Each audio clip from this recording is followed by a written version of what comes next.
बिस्मिल्लाहिर्रहमानिर्रहीम। Dear students, अस्सलाम वालेकुम। आज हमारा टॉपिक है एमसीक्यूज़ ऑन माइटोकॉन्ड्रिया।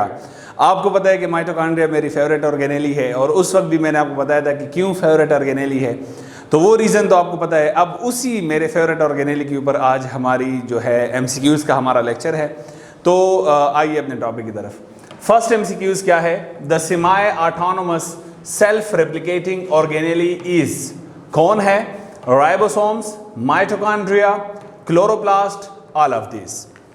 आपको अच्छी तरह पता है कि एमसीक्यूज़ का हमारा तरीक़ाकार ये होगा कि जैसे ही मैं एमसीक्यूज़ और उसके ऑप्शन बता दूं, आपने उसको वीडियो को पास करके सोचना है। ज़्यादा टाइम चाहिए, ज़्यादा टाइम तक पास करें, उसके बाद आपने करेक्ट ऑप्शन मुझसे सुनना है।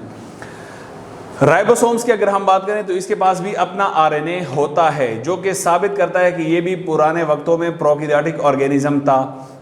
माइटोकॉन्ड्रिया के पास अपना डीएनए और आरएनए, अपना डीएनए और राइबोसोम्स होते हैं, इसका भी प्रोकैरियोटिक ऑरिजिन शो हो रहा है। क्लोरोप्लास्ट की अगर हम बात करें तो ये इसके पास भी अपना डीएनए और राइबोसोम्स होते हैं, जो कि शो करता है कि ये पुराने वक्तों में प्रोकैरियोटिक ऑर्गेनिज्म था। ऑल ऑफ दीज यहाँ पे करेक्ट इसलिए है क्योंकि ये सारे जो है ये सेमी ऑटोनोमस बॉडीज़ हैं और सेल्फ रेप्लिकेटिंग भी हैं, खुद को रेप्लिकेट कर सकते हैं। सो correct option for MCQs number 1 is all of this. MCQs number 2, the diameter of mitochondria is. Mitochondria का डायमीटर क्या है? 0.5 to 1.0 micron, 0.1 to 0.5 micron, 1.5 to 2.5 micron and 1 to 2 micron. आपको अच्छी तरह पता है जब हम इसका साइज़ पढ़ रहे थे तो उसके साइज़ में हमने इसकी लेंथ और डायमीटर की बात की थी। लेंथ को छोड़े यहाँ पर डायमीटर की तरफ आ जाएं तो डायमीटर की हमने बात की थी कि 0.1 से लेकर 0.5 से लेकर 1.0 माइक्रोन तक इसका डायमीटर हो सकता है। So correct option for MCQs number 2 is 1A। MCQs number 3, dash is appeared as vesicle, rod और फिलामेंटस। कौन वेसिकल, रॉड या फिलामेंटस की तरह जाहिर होता है? Golgi bodies, endoplasmic reticulum, mitochondria, lysosomes. अब इसमें आपको अच्छी तरह पता है कि लाइसोसोम्स जो है ये भी वेसिकल की तरह दिखाई देता है, माइटोकॉन्ड्रिया भी वेसिकल की तरह दिखाई देता है। एंडोप्लाज्मिक रेटिकुलम और गाल्जी बॉडीज तो इस ऑप्शन में नहीं आते। सो माइटोकॉन्ड्रिया और लाइसोसोम के बारे में हमने सोचना है, लेकिन अगर देखा जाए तो लाइसोसोम रॉड शेप्ड नहीं है, फिलामेंटस नहीं है, जबकि माइटोकॉन्ड्रिया में वेसिकल होने के साथ साथ फिलामेंटस या रॉड शेप की सलाहियत मौजूद है। So correct option for this MCQs is mitochondria. MCQ number 4, in DASH mitochondria is absent at adult stage। किस में, कौन से सेल्स हैं ऐसे जिसमें एडल्ट स्टेज पर माइटोकॉन्ड्रिया एब्सेंट हो जाती है? WBCs, white blood cells, RBCs, red blood cells, platelets या ऑल ऑफ दीज। अगर आप देखें तो हमने माइटोकॉन्ड्रिया के नंबर के बारे में पढ़ा था कि माइटोकॉन्ड्रिया का नंबर वेरी करता है cell to cell and organism to organism. अब मुख्तलिफ सेल में इसका नंबर मुख्तलिफ होता है। तो वहाँ पर हमने आरबीसी के बारे में बात की थी कि आरबीसी में ये इमेच्योर स्टेज पर मौजूद होता है, लेकिन जैसे ही आरबीसी मैच्योर होना शुरू हो जाता है उसमें ये जो माइटोकॉन्ड्रिया है ये डिमिनिश, ख़त्म होना शुरू हो जाता है। एडल्ट स्टेज पर आकर इसमें कोई माइटोकॉन्ड्रिया नहीं होता। सो correct option for this MCQs is RBCs. MCQs number 5, dash in human muscle cells number of mitochondria is dash. 1000 plus, 10,000 plus, 1 lakh plus और 1 million plus. Human muscle cells की अगर बात की जाए तो हमने ये बात भी की थी कि ह्यूमन मसल सेल की निस्बत जो एनिमल का मसल सेल है वो ज़्यादा पावरफुल है, उसमें 10,000 प्लस माइटोकॉन्ड्रिया होते हैं। लेकिन अगर हम ह्यूमन मसल्स की बात करें तो एज़ कम्पेयर टू एनिमल्स हमारे मसल्स कमज़ोर हैं और हमारे मसल्स में माइटोकॉन्ड्रिया की तादाद कितनी हो सकती है? 1000 प्लस हो सकती है। So correct option for MCQs number 5 is A। Next अगर हम एमसीक्यूज नंबर 6 की बात करें तो dash is a powerhouse of the cell. ये तो अब आपने 9 से पढ़ा है कि कौन पावर हाउस है सेल का? Golgi bodies, endoplasmic reticulum, ribosomes या mitochondrion. So correct option for this MCQs is mitochondrion. MCQ number 7, each fold in mitochondria is क्या कहलाता है? सिस्टर्ना, क्रिस्टा, बोथ या नन। आपको अच्छी तरह पता है कि माइटोकॉन्ड्रिया के अंदर जो हर एक फोल्ड होता है, हर एक फोल्ड को हम क्रिस्टा कहते हैं, प्लूरल इसका क्रिस्टी है। क्रिस्टा के पीछे रीज़न ये है कि वहाँ पर हमारे पास एलिमेंट्री पार्टिकल्स होते हैं। उन एलिमेंट्री पार्टिकल्स के होने की वजह से इसके फोल्ड को क्रिस्टा कहा जाता है। So correct option for this MCQs is crista. Dash अगर इन माइटोकॉन्ड्रिया, माइटोकॉन्ड्रिया में क्या होता है? Krebs cycle, electron transport chain, glycolysis, both A and B. तो आपको अच्छी तरह पता है कि ग्लाइकोलिसिस कहाँ पे होती है? साइटोप्लाज्म में होती है। पीछे रह गए दो चीजें, कौन? Krebs cycle and electron transport chain.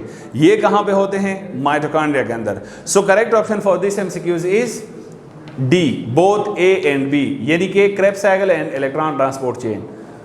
Next MCQs number 9, dash is responsible for electron transport chain. Electron transport chain के लिए कौन रिस्पॉन्सिबल है? 70s ribosome, elementary particles, matrix या ऑल ऑफ दीज। माइटोकॉन्ड्रिया के स्ट्रक्चर में हमने पढ़ा है कि उसके अंदर 70s राइबोसोम होता है, इसके अलावा उसका अपना मैट्रिक्स होता है जहां पर रिस्पॉन्सिबल एंजाइम और ये सारी चीज़ें होती हैं। उसके बाद जो है वहां पर क्या होते हैं? एलिमेंट्री पार्टिकल्स होते हैं, जिसमें एक उसका पार्ट है F1 और एक है F0। तो इलेक्ट्रॉन ट्रांसपोर्ट चेन के लिए कौन रिस्पॉन्सिबल है? अगर आपको याद हो, हमने पढ़ा है कि क्रेब्स साइकिल जो है वो मैट्रिक्स में आसानी से हो जाता है।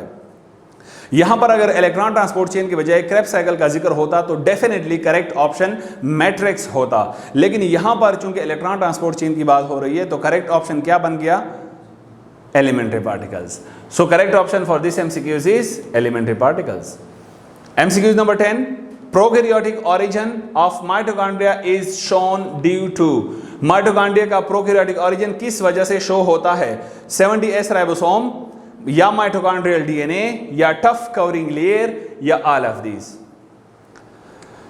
यहां पर अगेन कंफ्यूजिंग है। 70s राइबोसोम भी पाया जाता है माइटोकॉन्ड्रिया के अंदर, माइटोकॉन्ड्रिया के अंदर अपना उसका माइटोकॉन्ड्रियल डीएनए भी पाया जाता है। इसके अलावा इसका आउटर मोस्ट मेम्ब्रेन पाया जाता है, जो हमने पढ़ा है कि ये स्मूथ होता है, टफ होता है और परमिएबल होता है। स्मूथ और टफ होने की वजह से उसका वो कवरिंग लेयर है, जिस तरह बैक्टीरिया का कवरिंग लेयर सेल वॉल होता है, उसका क्या है? ये अपना मेम्ब्रेन है, आउटर मोस्ट मेम्ब्रेन। तो अब अगर देखा जाए तो ये कुछ चीज़ें हैं जो कि शो करती हैं कि माइटोकॉन्ड्रिया पुराने वक्तों में एक ऑर्गेनिज्म था। तो correct option for this MCQs is all of this. Next, chemiosmotic synthesis of ATP is favoured by. Chemi synthesis of ATP को कौन फेवर करता है? कॉम्प्लेक्स 1-2, कॉम्प्लेक्स 3-4, कॉम्प्लेक्स 5 या all of these. Chemiosmotic synthesis of ATP के बारे में हमने पढ़ा था कि जो इनर मेम्ब्रेन स्पेस है, इंटर मेम्ब्रेन स्पेस है माइटोकॉन्ड्रिया के अंदर, उस इंटर मेम्ब्रेन स्पेस के अंदर मौजूद हाइड्रोजन आयंस की वापसी के वक्त जो एनर्जी लूज होती है, वो एनर्जी इतनी एनफ होती है कि वो एडीपीज़ को आपस में मिलाकर उसे एटीपी बनाए। तो उसके लिए हमने पढ़ा था कि 5 कॉम्प्लेक्सेस होते हैं और वो 5 कॉम्प्लेक्सेस हाइड्रोजन प्लस आयन को वापस जो है लेकर जा रही होती हैं। उसमें कॉम्प्लेक्स नंबर 1, 2, 3, 4 एंड 5 हैं और ये सारे ही केमी-ऑस्मोटिक सिंथेसिस के लिए इंपॉर्टेंट है। So correct option for this MCQs is all of this. Next, synthesis of ATP including chemi-osmotic synthesis occur in किस चीज में? Chloroplast, chromoplast, mitochondria, both A and C। अगर आप देखें यहां पर अगेन आपको कंफ्यूज किया जा रहा है। सिंथेसिस ऑफ एटीपी जो है वो क्लोरोप्लास्ट में भी होती है एक लिमिटेड अमाउंट में।